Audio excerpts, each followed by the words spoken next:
السلام علیکم ورحمۃ اللہ وبرکاتہ۔ الحمد للہ رب العالمین والعاقبۃ للمتقین، والصلاة والسلام علی اشرف الانبیاء والمرسلین وعلی آلہ وصحبہ اجمعین، اما بعد فقد قال اللہ تبارک وتعالی فی القرآن المجید والفرقان الحمید، اعوذ باللہ من الشیطان الرجیم، بسم اللہ الرحمن الرحیم۔ ان اللہ اشترى من المؤمنین انفسهم واموالهم بان لهم الجنہ یقاتلون فی سبیل اللہ فیقتلون ویقتلون وعدا علیہ حقا فی التوراة والانجیل والقرآن، ومن اوفى بعهده من الله فاستبشروا ببيعكم الذي بايعتم به وذلك هو الفوز العظيم۔ التائبون العابدون الحامدون السائحون الراكعون الساجدون الآمرون بالمعروف والناهون عن المنكر والحافظون لحدود الله وبشر المؤمنين۔ صدق الله العلي العظيم۔ وقال تعالى في مقام آخر في شان حبيبه الكريم، إن الله وملائكته يصلون على النبي يا أيها الذين آمنوا صلوا عليه وسلموا تسليما۔ اللهم صل على سيدنا محمد۔ حضرین کرام، معزز سامعین، ارشاد خداوندی ہو رہا ہے کہ بے شک اللہ تعالیٰ نے خرید لیا ایمان والوں سے ان کے جانوں کو بھی، ان کے مالوں کو بھی، بِأَنَّ لَهُمُ الْجَنَّةَ، جنت کے بدلے میں۔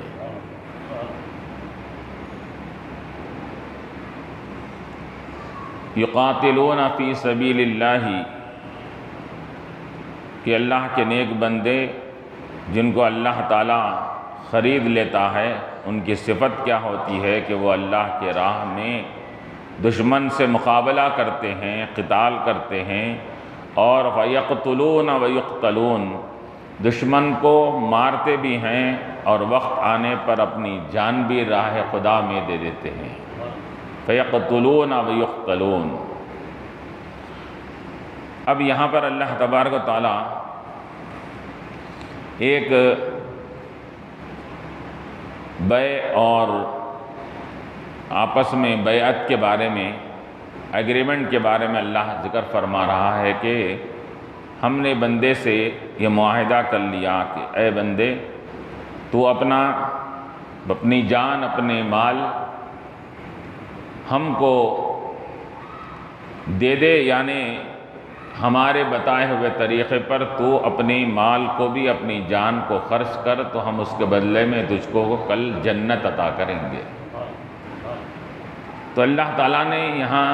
لفظ استعمال فرمایا اشترا کا، خرید لیا اللہ تعالیٰ نے ایمان والوں کے جان کو بھی، مال کو بھی۔ مفسرین فرماتے ہیں کہ ایمان والا ہو یا کوئی مخلوق ہو، مخلوق کی جان کا بھی مالک اللہ ہے، اس کے مال کا بھی مالک اللہ تعالیٰ ہے، کیونکہ مخلوق کو پیدا کرنے والی ذات وہی ہے، وہ خالق ہے، اور وہ سب کو پیدا کر کے مال کو اسی نے بندوں کو دیا، تو پیدا بھی وہی کر رہا ہے، مال و دولت بھی وہی دے رہا ہے، دے کر اب فرما رہا ہے کہ جو ہم نے تم کو پیدا کیا اور تم کو مال و دولت دیا ہے، اس مال و دولت کو اور تمہاری جانوں کو جو تم دنیا میں گزارتے ہو، بس ہمارے بتائے ہوئے طریقے پر گزارو، تو پھر کیا کریں گے؟ ہم تم کو کل قیامت میں جنت میں داخل کریں گے۔ تو علماء فرماتے ہیں کہ جان بھی اللہ کی، مال بھی اللہ کی، اللہ تعالیٰ بندے کو دے بھی دیا، دے کر فرما رہا ہے میں نے جو دیا ہے اسی دی ہوئی چیزوں کو تو میرے طریقے پر، بتائے ہوئے طریقے پر خرچ کر، اتنا ہی کام کرنا ہے تجھے، اور کچھ بھی نہیں ہے۔ نہ تیری اپنی جان اپنی ذاتی ہے، نہ تیرا مال اپنا ذاتی ہے، مال بھی ہم نے دیا، جان بھی تجھ کو دیا ہے، تو یہ جان اور جان کی یہ تیری سانسیں جو چل رہی ہیں وہ تیری سانسیں یا ہماری امانت ہے، ہم نے تجھ کو دیا ہے اپنی ان سانسوں کو، اپنے اس دنیا کی زندگی کی گھڑیوں کو بس ہمارے بتائے ہوئے طریقے پر گزار لے۔ تو یہاں اللہ تعالیٰ اشترا فرمایا، خرید لیا، جبکہ اللہ تبارک و تعالیٰ یہ خریدنے کے لیے ہمارے پاس اپنا ذاتی مال کا ہونا ضروری ہے۔ جب کوئی چیز ہم خرید سکتے ہیں، نہ ذاتی ہماری جان ہے نہ مال ہے، لیکن اللہ تبارک و تعالیٰ دے کر فرما رہا ہے کہ یہ اے بندو تم ہماری دی ہوئی جان و مال کو بس کیا کرو، ایک ہم تمہارے سے ایگریمنٹ کرتے ہیں کہ اب جیسا کہ کسی بچے کو کیا ہے باپ کوئی اگر پیسہ دے، روپیہ دے کر یہ کہے یہ پیسہ لو خرچ کرو، لیکن ہم جو طریقے سے ہم نے جو بتایا ہے ہمارے بتائے ہوئے طریقے پر خرچ کرو، تو اب بتائیے کہ وہ بچے کو کیا رکاوٹ رہے گی، کیا مانے رہیں گا کوئی چیز اس کے لیے کہ باپ کا دی ہوئی رقم کو وہ بس کیا کرنا ہے، باپ کے بتائے ہوئے طریقے پر خرچ کرنا ہے۔ تو یہاں پر بھی اللہ تعالیٰ فرما رہا ہے کہ ہم نے ایمان والوں کو جان و مال کو خرید لیا ہے۔ اب معلوم یہ ہوا جب اللہ نے خرید لیا ہے تو اب نہ ہماری جان رہی نہ ہمارا مال رہا۔ ہمارے جان کا بھی اللہ تعالیٰ مالک ہے، مال کا بھی۔ اب اگر ہم اپنی جان میں اپنے لحاظ سے تصرف کریں گے تو گویا کہ غیر کی ملکیت میں تصرف کرنا لازم آئے گا۔ اللہ مالک ہے اور ہم اس کا غلط طریقے سے تصرف کر رہے ہیں، جیسا کہ کسی کے مال کو اگر ہم غلط طریقے سے خرچ کریں گے تو ہم خیانت والے کہلائیں گے، اسی طرح اگر ہم اللہ کا دیا ہوا مال اور اس کی جان میں اگر غلط طریقے سے زندگی گزاریں گے، مال غلط طریقے سے خرچ کریں گے تو ہم بھی خیانت کرنے والے سمجھے جائیں گے۔ بِأَنَّ لَهُمُ الْجَنَّةَ، اللہ تعالیٰ نے ان کے لیے جنت کا وعدہ فرما رہا ہے کہ یقاتلون فی سبیل اللہ، کہ اللہ کے نیک بندے، ہمارے خاص بندے وہ ہوتے ہیں جو اللہ کے راہ میں ہمیشہ لڑتے رہتے ہیں، جہاد کرتے رہتے ہیں، مجاہدہ کرتے رہتے ہیں، اور فیقتلون ویقتلون، وہ وقت آنے پر دشمن کو مارتے بھی ہیں، اور ویقتلون، اور کبھی وہ بھی شہید کر دیے جاتے ہیں۔ وعدن علیہ حقا فی التوراۃ والانجیل والقرآن، اللہ نے اپنے ذمہ کرم پر یہ لے لیا ہے، وعدہ فرما لیا ہے، یہ اللہ کا وعدہ حق ہے اور سچا ہے۔ اس کا ذکر اللہ نے تورات میں بھی کیا ہے، انجیل میں بھی کیا ہے، قرآن میں بھی کیا ہے کہ انسان کے جان اور مال کو اللہ تعالیٰ نے جنت کے بدلے خرید لیا ہے۔ اس کا ذکر اللہ نے آسمانی کتابوں میں بھی اس کا ذکر فرمایا ہے۔ وعدن علیہ حقا، یہ اللہ کا سچا اور پکا وعدہ ہے کہ اللہ نے اپنے ذمہ کرم پر یہ لے لیا ہے۔ ومن اوفی بعہدہ من اللہ، کہ اب یہاں پر اللہ فرما رہا ہے کہ اللہ سے بڑھ کر کون عہد و پیمان کو، وعدے کو پورا کرنے والا ہو سکتا ہے۔ ہم وعدہ کر لیے ہیں تم سے کہ لوگو تم بس اب ہمارے طریقے پر زندگی گزارو، تو پھر ہمارا تم سے وعدہ ہے کہ ہم تم کو جنت دے کر رہیں گے۔ تو جب اللہ تعالیٰ نے وعدہ فرمایا ہے تو اللہ فرما رہا ہے کہ ہم سے بڑھ کر وعدہ پورا کرنے والا کون ہو سکتا ہے۔ تم جب بندہ تمہارے ساتھ کوئی وعدہ کرتا ہے تو تم کو یقین ہو جاتا ہے ہم وعدہ کر رہے ہیں، تو پھر ہمارے وعدے سے بڑھ کر پورا کرنے والا کس کا وعدہ ہو سکتا ہے۔ فَاسْتَبْشِرُوا بِبَيْعِكُمُ الَّذِي بَایَعْتُمْ بِهِ، بس اے لوگو خوش ہو جاؤ اپنی وہ بیعت کو، اپنے خرید و فروخت کو، گویا کہ اب عام الفاظ میں اس کو یہ بول سکتے ہیں کہ تم نے جو اللہ نے جو بندے کے ساتھ ڈیلنگ کیا ہے، اپنی اس ڈیلنگ کے اوپر خوش ہو جاؤ کہ ہم نے یہ ڈیلنگ تمہارے سے کر لیا ہے کہ تم جان و مال ہمارے پاس گروی رکھا دو، ہم تمہارے لیے جنت کو تمہارے لیے ہم ضمانت دیتے ہیں تمہارے لیے۔ تو یہ اللہ کی ڈیلنگ سے، اللہ کی بیعت سے خوش ہو جاؤ۔ الذی بایعتم بہ، جس بیعت کو، جس ڈیلنگ کو تم نے اللہ سے کیا ہے معاملہ کیا ہے، اس کے اندر ذالک هو الفوز العظیم۔ یاد رکھو کہ یہی بڑی کامیابی ہے کہ انسان دنیا میں اپنی جان و مال کو اللہ کے بتائے ہوئے طریقے پر گزار کر آخرت میں جو اس کو جنت ملنے والی ہے، یہی سب سے بڑی کامیابی ہے۔ ذالک هو الفوز العظیم۔ اب یہ اس کے شان نزول کے تعلق سے بھی آتا ہے کہ بیعت عقبہ جو کہا جاتا ہے کہ حضور کی ہجرت سے پہلے 2-3 بیعت یعنی کہ ایگریمنٹ ہوئے تھے، اس سے پہلے بھی اس کا ذکر کیا گیا ہے کہ مدینے سے کچھ لوگ آ کر حضور کے ہاتھ پر بیعت کرتے جاتے، وہاں پر اسلام کو پھیلا رہے تھے۔ تو یہ بھی بیعت عقبہ ثانیہ دوسری بیعت کا یہ موقع تھا۔ 70 انصاری صحابہ آ کر حضور کے ہاتھ پر بیعت کیے تھے اور ایگریمنٹ کیے تھے۔ اس کے اندر انہوں نے یہ کہا تھا کہ اے اللہ کے نبی صلی اللہ علیہ وسلم، ہمارے اوپر کیا لازم ہے بتائیے، آپ جو ہم پر لازم کریں گے ہم اس کو پورا کریں گے۔ تو حضور نے فرمایا کہ تم اللہ کی عبادت کرو، اس کے ساتھ کسی کو شریک مت کرو، اس کے بتائے ہوئے طریقے پر کیا ہے زندگی گزارو، اور دوسری بات یہ ہے کہ تم کسی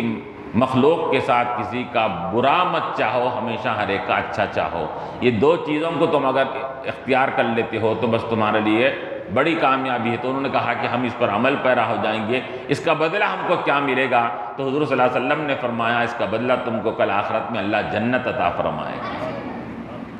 تو اللہ یہاں فرما رہا ہے کہ وَذَلِكَ هُوَ الْفَوْزُ الْعَظِيمُ، کہ یہی بڑی کامیابی ہے کہ جنت کا مل جانا یہ کوئی معمولی بات نہیں ہے کہ جنت کا ملنے کو اللہ تعالیٰ بڑی کامیابی فرما رہا ہے اس کے اندر۔ اور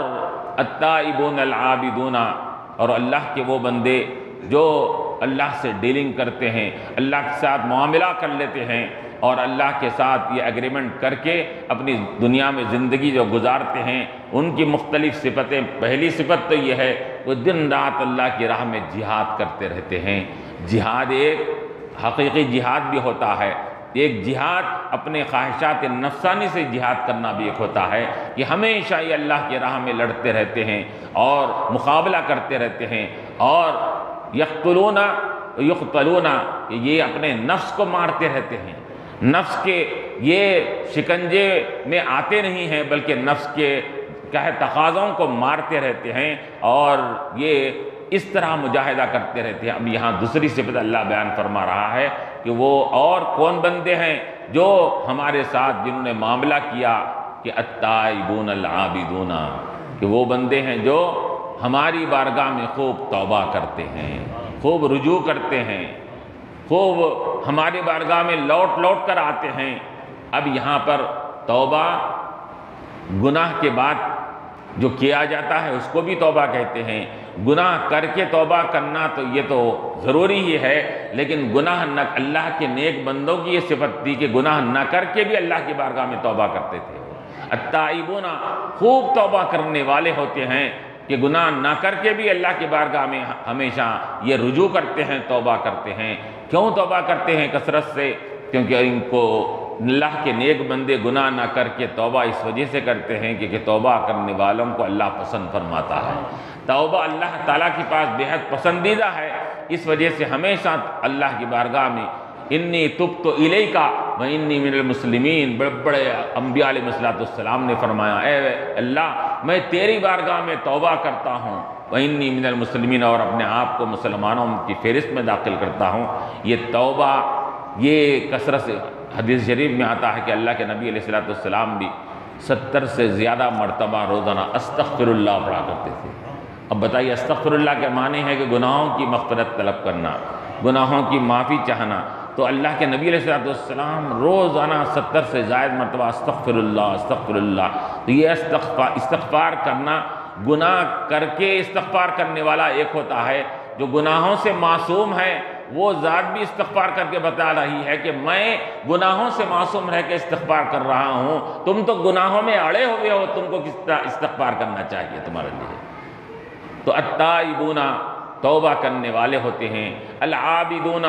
اور اللہ کی عبادت کرنے والے ہوتے ہیں۔ اب یہاں اللہ تعالیٰ نے پہلی صفت تائب فرمایا کہ انسان سے اگر گناہ ہو جائے تو پہلا اس کا کام یہ ہے کہ توبہ کرے، توبہ کرنے کے بعد پھر اب اللہ کی عبادت کی طرف متوجہ ہو، تاکہ کیا ہے اس کی عبادت بھی رب کی بارگاہ میں شرف قبولیت کا مقام حاصل کر سکے۔ اللہ فرما رہا ہے التائبون توبہ کرتے ہیں، توبہ کر کے العابدون اللہ کی عبادت گزار بندے بنتے ہیں، اللہ کی عبادت بھی کرتے ہیں، الحامدون اور اللہ تعالیٰ کی شکر بجا لاتے ہیں، اللہ تعالیٰ کی تعریف کرتے ہیں، دن رات اللہ کی الحمدللہ الحمدللہ ان کی زبانوں پر جاری رہتا ہے، ہر حالت میں خواہ وہ حالت ان کی پسندیدہ ہو یا ان کی ناپسندیدہ ہو، ہر حالت میں، خوشی میں، مسرت میں، تکلیف میں، پریشانی میں، مصیبتوں میں، ہر حال میں کیا کرتے ہیں؟ الحامدون الحمدللہ الحمدللہ علی کل حال، الحمدللہ علی کل حال کہتے ہیں، کسی کے سامنے رب کی کبھی شکایت نہیں کرتے ہیں، اللہ تعالیٰ ان کی صفت بیان کر رہا ہے، الحامدون ہمیشہ اللہ ہماری تعریف کرنے والے ہوتے ہیں، السائحون اور اللہ کے نیک بندے کیسے ہوتے ہیں کہ السائحون کے معنی مفسرین نے اس کے دو معنی کیے ہیں، روزہ رکھنے والے ہوتے ہیں، اور ایک سائح یہ سیر و سیاحت سے بنا ہے، سیاحت کسے کہتے ہیں؟ سفر کرنا، مختلف مقامات پر کہ علم نکلنا، فلاں کرنا، تو ہمارے راہ میں وہ نکل کر سیر و سیاحت بھی کرتے ہیں، ایک معنی ہیں، اور لیکن مفسرین نے فرمایا کہ اس سائحون کے معنی عبداللہ بن عباس نے فرمایا ہے کہ قرآن میں جو سائحون آیا ہے اس سے مراد روزہ رکھنے والے مراد ہے، اس وجہ سے کہ روزے کے ذریعے سے بھی انسان دنیا میں سیر و سفر، دنیاوی سفر کرنے کے لیے سیر و سیاحت اختیار کرتا ہے، دنیا میں کسی مقام پر پہنچنے کے لیے، اپنے منزل مقصود کو پہنچنے کے لیے دنیا میں سیر و سیاحت کرتا ہے، اور روزہ یہ آخرت کے مدارج کو دلانے کے لیے سیر و سیاحت ہے کہ بندہ اگر آخرت کے درجے بلندی کے درجے حاصل کرنا چاہتا ہے تو دوسرے اعمال سے اس کو اتنا درجہ نہیں مل سکتا جو روزوں کے ذریعے سے وہ مقام خرد پا لیتا ہے اور بڑے درجوں کو پا لیتا ہے۔ السائحون الراکعون اور وہ رکوع کرنے والے ہوتے ہیں، الساجدون سجدہ کرنے والے ہوتے ہیں، رکوع بھی کرتے ہیں کثرت سے، سجدے بھی کرتے ہیں۔ اب رکوع کرنے سے مراد، سجدہ کرنے سے مراد ہے کہ نمازوں کی پابندی کیا کرتے ہیں۔ راکعون رکوع کا لفظ یہ خاص طور پر ذکر کیا گیا، تو اب اس کا علماء نے مفسرین نے یہ بھی مطلب بیان فرمایا کہ رکوع کرنا، رکوع کی عبادت یہ امت مسلمہ کے ساتھ خاص کی گئی، اس امت کے ساتھ۔ رکوع کوئی عبادت دوسروں کے پاس نہیں، قیام تھا، سجدے تھے، سب تھے، لیکن رکوع اللہ تعالیٰ نے اس امت محمدیہ پر کیا ہے فرض فرمایا تھا رکوع کرنا، اس وجہ سے فرمانے کہ الراکعون رب کی بارگاہ میں جھکنے والے ہوتے ہیں، رکوع کرنے والے ہوتے ہیں۔ الساجدون اور پھر علماء نے یہ بھی کہا کہ ساجدون سجدہ کرنے میں تو انسان کیا ہے پھر بھی ایک حد تک وہ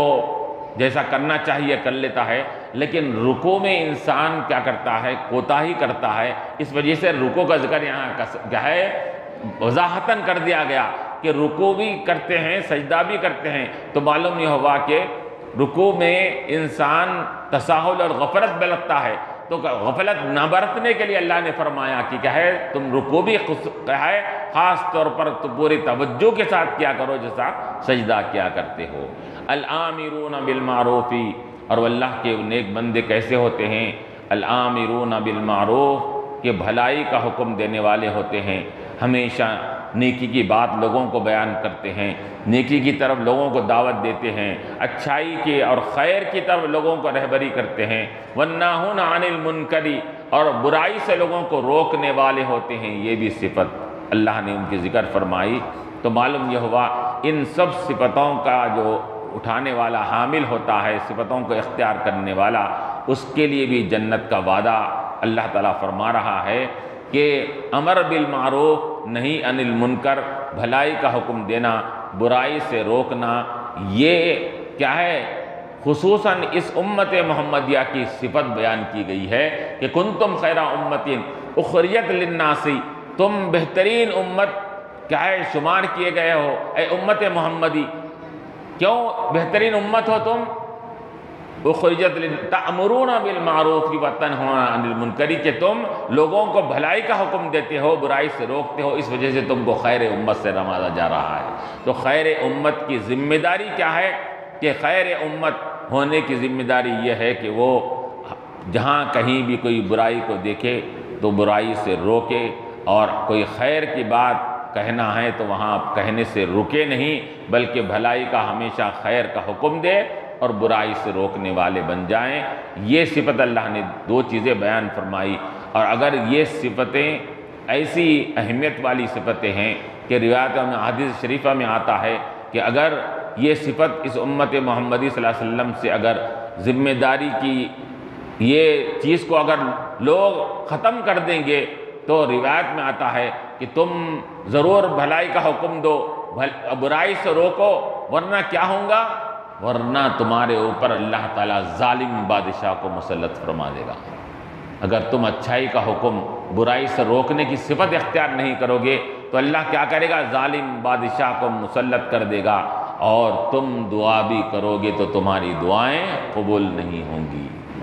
یہ کہا گیا۔ تو یہ اب یہ ذمہ داری ہر ایک کی اپنے اپنے لحاظ سے ہے کہ بھلائی کا حکم دینا، برائی سے روکنا۔ ایک اب علماء ہیں تو ان کا کام یہ ہے کہ پوری عوام کو ان کو برائی سے روکنا، بھلائی کا حکم دینا ہے، لیکن ہر گھر کا فرد یہ اپنے گھر والوں کو بھلائی کا حکم دینا، برائی سے روکنا، یہ ہر فرد کی ذمہ داری ہے، ہر گھر والے کی ذمہ داری ہے۔ حضور نے کیا فرمایا؟ کلکم راعٍ وکلکم مسئول عن رعیتہ، تم میں سے ہر ایک ذمہ دار ہے، ہر ایک نگران ہے، ذمہ دار ہے، اور اس کو اس کی اپنی ذمہ داری کے بارے میں کل پوچھا جانے والا ہے۔ تو حضور نے آگے فرمایا کہ کیا ہے کہ باپ اپنی اولاد کے تعلق سے ذمہ دار ہے، شوہر اپنے بیوی بچوں کے تعلق سے ذمہ دار ہے، تو اپنے ماں تحت جو بھی رہتے ہیں، بڑا بھائی ہے اپنے چھوٹے بھائی اور بہنوں کے تعلق سے ذمہ دار ہے۔ ہر ایک کو اپنے اپنے لحاظ سے اس ذمہ داری کو نبھانا، پورا کرنا ہے۔ وَالْحَافِظُونَ لِحُدُودِ اللَّهِ، تو یہ اللہ کے نیک بندے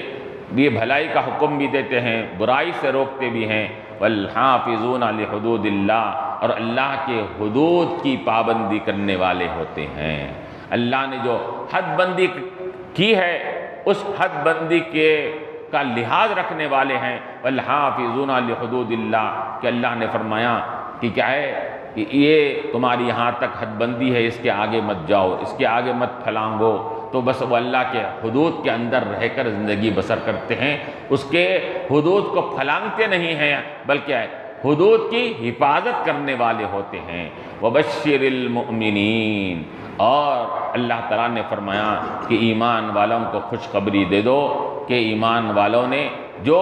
ہمارے سے معاملہ کیا ہے اس کے اندر، اور ہم نے ایمان والوں کے جان و مال کو ان کی خرید لیا ہے جنت کے بدلے میں، تو ان کو خوشخبری دے دو کہ تمہارا یہ معاملہ، تمہارا یہ سودا، تمہاری یہ بیعت ہمارے سے جو تم نے کیا ہے، اس میں تم کو خوش ہو جانا چاہیے کہ تم کو یہ دنیا میں ہمارے احکامات کی پابندی کرنے کے بعد تم کو کل جنت ملنے والی ہے، جنت کا ہم وعدہ فرماتے ہیں۔ علماء فرماتے ہیں جنت کے ساتھ یہاں پر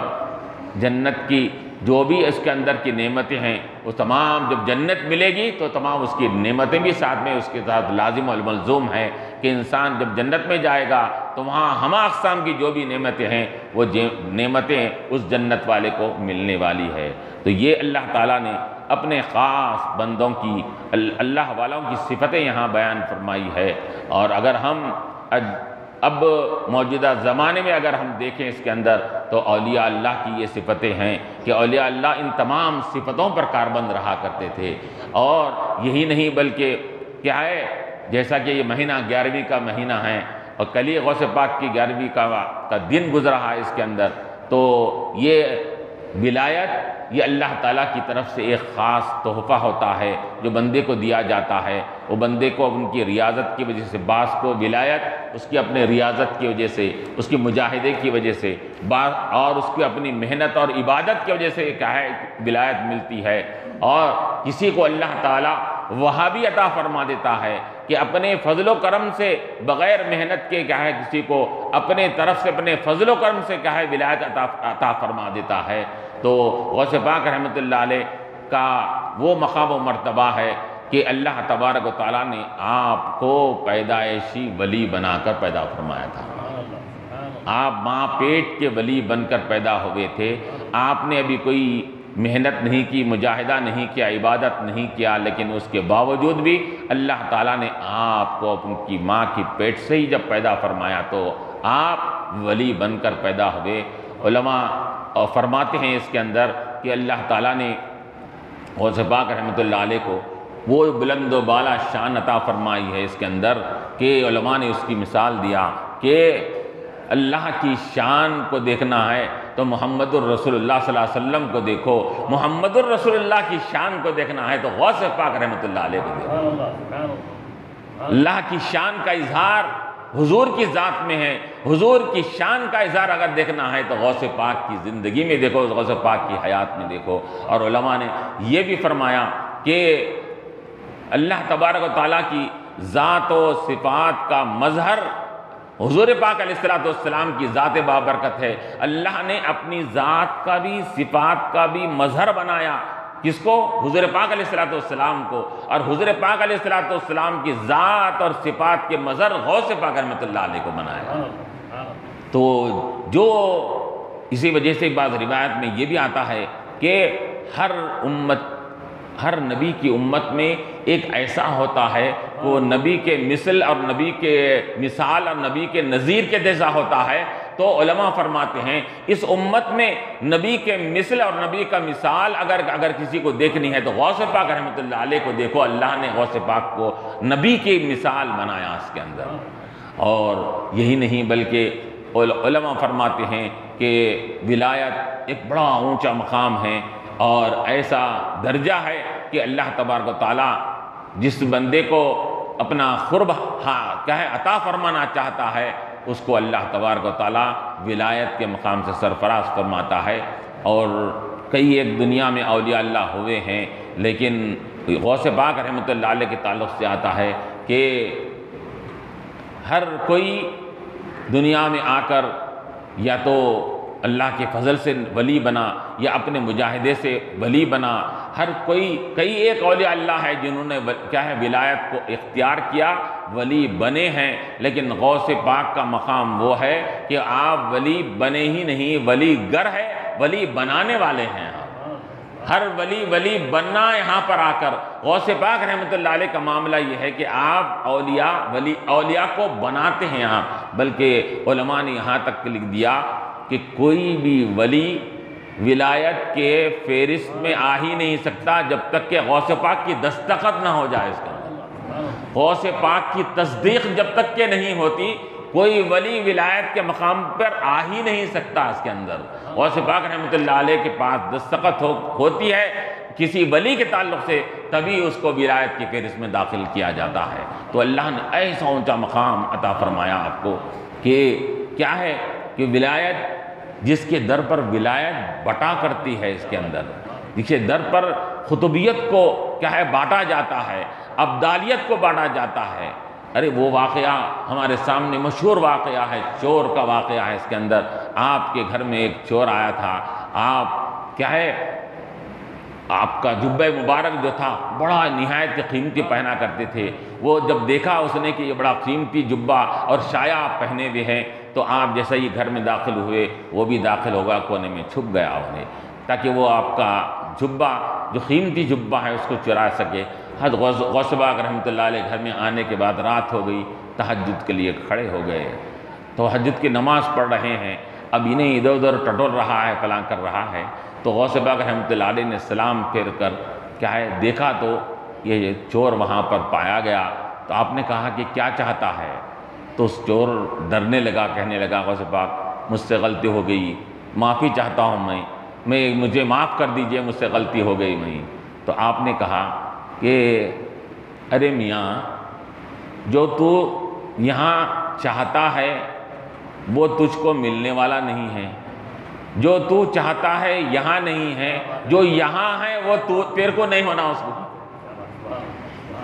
تو چاہتا ہے دولت ہو، ثروت ہو، مال ملے اس کے اندر، مال و دولت چاہنے کے لیے میرے پاس آیا، لیکن مال دولت وغیرہ میرے پاس نہیں ہے۔ تو چاہتا ہے مال و دولت حاصل کرے تو وہ مال و دولت میرے پاس نہیں ہے، لیکن یہاں میرے پاس جو چیزیں ہیں وہ تو نہیں چاہتا۔ میرے پاس کیا ہے؟ میرے پاس ولایت ہے، قطبیت ہے، ابدالیت ہے کہ میں مال و دولت کسی کو عطا نہیں کرتا ہوں، میں اللہ تعالیٰ کے حکم سے، اس کے فضل سے میں ولایت کو تقسیم کرنے والا ہوں، میں ولایت کو تقسیم کرتا ہوں۔ میں تو مال حاصل کرنے کے لیے آیا، میرے پاس مال نہیں ہے، میرے پاس ولایت تقسیم کی جاتی ہے، ابدالیت اور قطبیت تقسیم کی جاتی ہے۔ چنانچہ جب یہ چور گھر میں موجود تھا، اچانک اسی وقت حضرت خضر علیہ السلام تشریف لائے۔ خضر علیہ السلام یہ اللہ تعالیٰ، جیسا کہ روایتوں میں بھی آتا ہے کہ اللہ نے ان کو قیامت تک کے لیے زندگی عطا فرمائی، بلکہ اسے حیات خضر بول کے مشہور ہے اس کے اندر، تو ان کو اللہ نے زندہ رکھا ہے۔ تو ان کا کام یہی ہے کیا کرنا کہ بظاہر ہم یہ سمجھتے ہیں کہ ہندوستان پہ فلاں حکومت کر رہا، وہاں حکومت کر رہا، پاکستان میں یوں کر رہا، لیکن حقیقت میں دیکھا جائے تو اولیاء اللہ کے نظروں سے دیکھے تو دنیا میں یہ دنیا کی کارخانے کو چلانے والے یہ ظاہری یہ حکمران نہیں ہے، بلکہ باطنی اولیاء اللہ یہ کارخانہ قدرت کو چلانے والے ہوتے ہیں اس کے اندر۔ بلکہ کسی مقام پر کوئی اگر نگران وہاں کا کوئی قطب اگر انتقال کر جاتا ہے تو دوسرے قطب کو بٹھایا جاتا ہے، کسی ابدال کا انتقال ہوتا ہے تو دوسرے ابدال کو بٹھایا جاتا ہے، کسی ولی کا انتقال ہوتا ہے تو اس ولی کے مقام پر دوسرے کو بٹھایا جاتا ہے۔ تو خضر علیہ السلام کیا کرتے ہیں کہ وہ جن مقام پر کوئی اگر کسی کا انتقال ہو جائے یا کسی کا کچھ ہو جائے تو اس کے مقام پر دوسرے کو منتقل کرتے ہیں۔ تو خضر علیہ السلام آئے غوث پاک رحمۃ اللہ علیہ کے پاس اور کہا کہ یا پیران پیر فلاں مقام کے یہ کیا ہے، قطب کا انتقال ہو گیا ہے، اب کیا ہے اس مقام پر دوسرے قطب کو بٹھانے کا ہے اس کے اندر۔ تو غوث پاک رحمۃ اللہ نے فرمایا کہ یہ رات کا وقت، اتنے وقت میں صبح آؤ، صبح میں انتظام کر دیتا ہوں میں۔ تو خضر علیہ السلام نے فرمایا کہ نہیں، کہ اگر اس مقام پر چند گھنٹوں کے لیے بھی بغیر قطب کے وہ علاقہ رہیں گا تو وہ علاقہ کہیں ہلاک نہ ہو جائے، تباہ نہ ہو جائے، فوراً ہونے کا ہے۔ تو غوث پاک رحمۃ اللہ علیہ نے دیکھا کہ وہ چور ٹھہرا ہوا تھا، بلایا چور کو اپنے پاس، بلا کے اس کا قریب بلا کے سینے سے لگایا، سینے سے لگا کر کہا کہ اے خضر اس کو لے جا کے اس کو قطبیت کے مقام پر بٹھا ڈالو، اس کا قطبیت کے مقام پہ بٹھا ڈالو اس کو لے جا کر بولے۔ اب اندازہ لگائیے کہ 1 منٹ کے لیے، چند سیکنڈ کے لیے سینے سے آپ نے لگایا، وہ سینے کے اندر کے کیا کیا انوار و تجلیات تھے ہوں گے، کیا کیا فیضان تھا ہوں گا کہ 1 منٹ اور چند سیکنڈوں میں اس کے اندر منتقل بھی ہو گیا۔ وہ چور جو چوری کے ارادے سے آیا تھا، جس کے پاس کوئی بھی اہلیت نہیں ہے، کوئی اس کے اندر باتیں نہیں، کوئی سلوک نہیں، کچھ نہیں، چند سیکنڈوں میں غوث پاک رحمۃ اللہ علیہ نے اس کو سلوک کے پورے منازل طے کرا کر ولایت نہیں قطبیت کے مقام پر پہنچا دیا۔ اس کو چند سیکنڈوں میں، منٹوں میں اس کو اس مقام پر پہنچا۔ کیوں؟ اب قطب کے مقام پر جانے کے لیے انگوٹھا چھاپ تو نہیں جا سکتا اس کے اندر، وہ مقام کا رہنا پڑے گا، تو اس مقام کا چند سیکنڈوں میں غوث پاک نے بنا دیا اس کے اندر۔ تو غوث پاک اس ذات کو کہتے ہیں جو منٹوں میں نظر کسی کے اوپر ڈالتے ہیں تو ولی اور قطب بن جاتا ہے، سینے سے لگاتے ہیں تو اس کو ولایت کے مقام پر پہنچا دیتے ہیں۔ اس ذات کو غوث اعظم دستگیر رحمۃ اللہ علیہ کہا جاتا ہے۔ تو آپ کے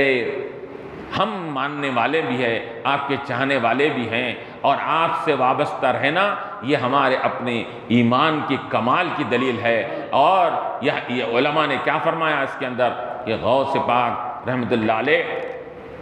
کو جو آپ کو نظر حاصل ہے، جو آپ کو اللہ نے تصرف اور کمال دیا ہے اس کے اندر، کہ وہ اپنے ماننے والوں کی خبر گیری بھی کیا کرتے ہیں، رہبری کیا کرتے ہیں۔ وہ دور ہو، نزدیک ہو، کسی بھی مقام پر ہو، غوث پاک کو دل سے پکارنے والے کی آواز کو غوث پاک رحمۃ اللہ علیہ سنتے ہیں۔ بلکہ روایتوں میں آتا ہے، بلکہ یہاں تک آتا ہے اگر کوئی میرا مرید مشرق میں رہتا ہے، میں مغرب میں رہتا ہوں، اگر اس کا وہاں پر کوئی ستر پوشی کی جاتی ہے تو میں یہاں مغرب میں رہ کر اس کی کیا کرتا ہوں، ستر اس کو کھولا جاتا ہے تو میں اس کے عیب کھلنے کا اندیشہ ہے تو میں اس کی عیب پوشی کر دیتا ہوں، ستر پوشی کرتا ہوں میں۔ تو غوث پاک رحمۃ اللہ علیہ کو اللہ تعالیٰ نے ایسا بلند و مالا مقام عطا فرمایا۔ اور آپ کو ایسے کیا ہے تصرفات دیا سے عطا فرمایا تھا کہ علماء فرماتے ہیں کہ غوث پاک کے کرامتوں کا اپنے تو اپن ہیں، اغیار بھی اہل حدیث کے لوگ بھی اقرار کرتے ہیں کہ غوث پاک کی کرامت حق ہے۔ کیوں؟ اس وجہ سے کہ اتنے تواتر کے ساتھ، اتنے کثرت کے ساتھ غوث پاک رحمۃ اللہ علیہ کے کرامات کیا ہے معلوم کتابوں میں درج کیے گئے ہیں، درج بھی نہیں کیے گئے ہیں، لوگوں نے اپنے آنکھوں سے، اپنے چیزوں سے، اپنے سماعت سے وہ چیزوں کو دیکھا بھی ہے، سنا بھی ہے اس کے اندر۔ تو اتنے کثرت سے ہوئے ہیں کہ ابن تیمیہ جو غیر مقلدین اور اہل حدیث کا امام مانے جاتا ہے، انہیں ابن تیمیہ نے اپنے کتاب میں لکھا کہ غوث پاک کے کرامتیں کا انکار نہیں کیا جا سکتا، کیونکہ اتنی کثرت اور تواتر کے ساتھ ہے کہ اس کا انکار کرنا ہمارے لیے مشکل ہے۔ تو یہ غوث پاک رحمۃ اللہ علیہ کے اتنے، اور یہ کرامتیں جیسا کہ کہا جاتا ہے کہ غوث پاک رحمۃ اللہ علیہ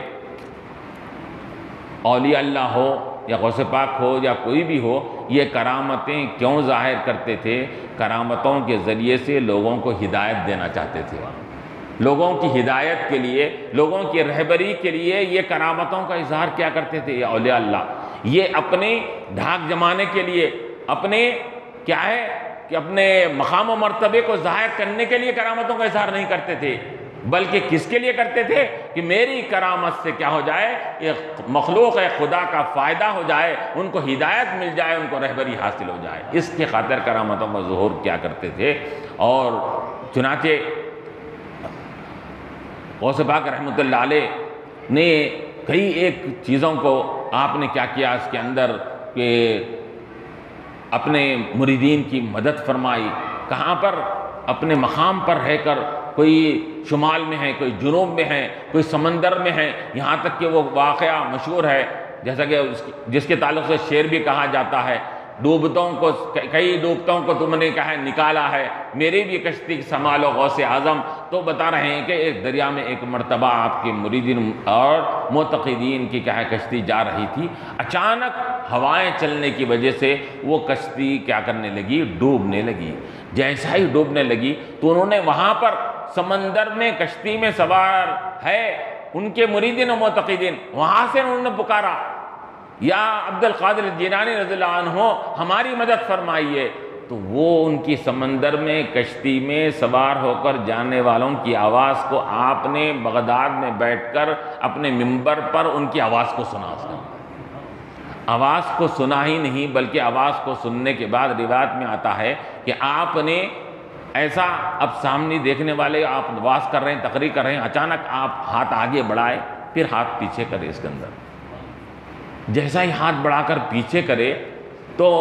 آپ کا ہاتھ پورا گیلا کچا ہو گیا اس کے اندر۔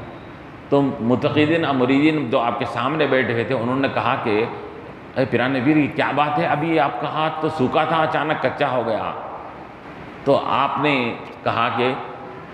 تھوڑی دیر رک جاؤ، اس کا ماجرا تم کو بعد میں معلوم ہو جائے گا اس کے اندر۔ تو کچھ دیر کے بعد کیا ہے وہ کشتی میں جو سوار تھے وہ لوگ محفل میں آئے، محفل میں آ کر انہوں نے کیا کیا، اس کا اظہار فرمایا کہ ہم لوگ ڈوب رہے تھے، غوث پاک کو جب پکارا تو غیب سے ایک ہاتھ آیا، ہاتھ آ کر وہ کشتی کو کیا ہے اوپر کیا ہے نکال کر ساحل اور کنارے پر پہنچا دیا۔ تو غوث پاک رحمۃ اللہ علیہ نے فرمایا کہ دیکھے تم نے کہ جو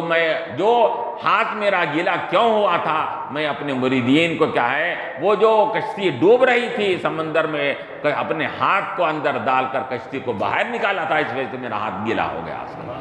تو یہاں تو آپ کا تصرف اللہ تعالیٰ نے سمندروں میں اور بیابان میں، جنگل میں، ہر مقام پر اللہ تعالیٰ نے آپ کو تصرفات سے نوازا تھا اس کے اندر،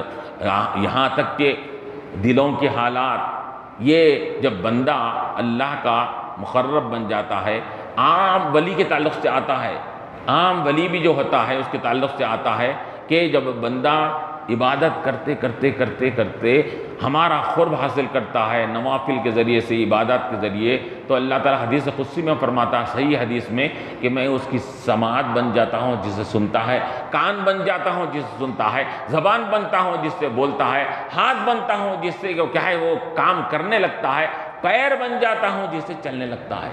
کسی عام ولی کے تعلق سے آتا ہے اس کے اندر کہ اللہ فرما رہا ہے کہ اب وہ میں کیا بنتا ہوں، اس کی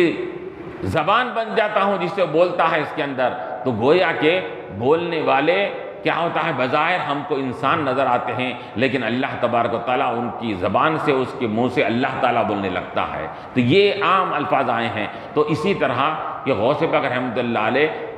کے تعلق سے آتا ہے کہ اللہ تعالیٰ نے آپ کو یہ صفت تو تھی ہی کہ دلوں پر کیا ہے کیفیت اور دلوں کے احوال کو بھی جاننے والا ہوتا ہے۔ کون؟ ولی۔ اور پیر و مرشد اسے کہتے ہیں کہ جس کی نظر، علماء نے فرمایا، بلکہ غوث اعظم کا قول بھی بعضوں کو نقل کرتے ہیں کہ پیر کی نگاہ مرید کے جیب پر نہیں ہونی چاہیے، دل پر ہونی چاہیے، کہ دل کی اس کے اندر کیا کیفیت ہے، دل میں کیسے خیالات آ رہے ہیں، وسوسے آ رہے ہیں، وہ تمام ان وسوسوں کو معلوم کر کے اس وسوسوں کو دور کرنے والے کو پیر کہا جاتا ہے۔ تو یہ غوث پاک رحمۃ اللہ علیہ کے تعلق سے بھی لوگ مختلف کیا ہے ان جواب واضح نصیحت فرماتے، تو روزانہ ہزاروں لوگ توبہ کر کے اٹھتے تھے اس کے اندر۔ کوئی کسی اب ایک ایک درس میں آپ کئی عنوان پر، مضامیر پر آپ کیا کرتے تھے، درس دیا کرتے تھے اس کے اندر۔ ماں باپ کے حقوق پر بھی ہو رہا ہے، اور زنا پہ بھی ہو رہا ہے، چوری پر بھی ہو رہا ہے، ہر قسم کے تمام جو برائیاں پھیلے ہوئے ہوتے ہیں اس پر درس دیا کرتے تھے۔ تو کوئی ایک 10-20 کا مجمع اٹھتا اور کہتا کہ میں آج سے میں ماں باپ کے نافرمانی کرنا چھوڑ دوں گا، میں توبہ کرتا ہوں ان کا ہاتھ پر۔ کوئی کہتا میں آج سے میں کیا ہے شراب پینا چھوڑ دوں گا، کوئی کہتا میں جوا کیا ہے کھیلنا چھوڑ دوں گا۔ ایسے ہی تو کئی سینکڑوں لوگ آپ کے کیا کرتے تھے، آپ کی محفل سے توبہ کر کے اٹھتے تھے۔ ایک مرتبہ ایک بزرگ کے بارے میں آتا ہے کہ وہ زمانے کے وہ بھی بڑے بزرگ تھے، انہوں نے کہا کہ دیکھیں گے کہ روز کیا ہے غوث پاک کی محفل میں کتنے اشخاص کیا ہے توبہ کرتے ہیں، آخر اس کا حساب بھی تو لگائیں گے۔ بول کر انہیں ایک تاغا لے کے گئے اس کے اندر کہ اب جیسا ہی ادھر سے 10 اٹھ رہے ہیں کیا ہے توبہ کر رہے ہیں، 10 گھٹی ڈال لیے، ادھر سے 20 اٹھے 20 گھٹی ڈال لیے، ادھر سے 25 اٹھے 25 گھٹی ڈالتے جا رہے ہیں۔ اب وہ کثرت سے لوگ اٹھتے گئے تو ان کو گھٹیاں ڈالنا مشکل ہو گیا اس کے اندر۔ تو غوث پاک رحمۃ اللہ علیہ نے کیا فرمایا، حالانکہ انہوں اپنی جگہ بیٹھ کے گھٹیاں ڈال رہے ہیں اس کے اندر، غوث پاک وہاں منبر پر بیٹھ کر کیا ہے اس کو بھانپ لیے اور کیا کہا کہ ارے میاں میں لوگوں کے دلوں کی گھٹیوں کو کھول رہا ہوں، تم گھٹی باندھتے جا رہے ہیں اس کے اندر۔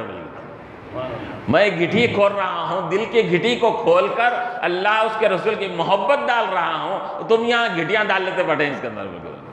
تو یہ معاملہ دیکھیے، اب یہ ان کا اپنا معاملہ تھا، اس کو کوئی بھی دیکھنے والا نہیں تھا، لیکن کیا ہوتا ولی کی نظر کیسی ہوتی ہے کہ ولی کی جب ولی ولایت کے مقام پر پہنچ جاتا ہے تو سب پردے اٹھ جاتے ہیں، جہاں ہماری نظر نہیں پڑ سکتی وہاں اس ولی کی نظر پڑ جاتی ہے۔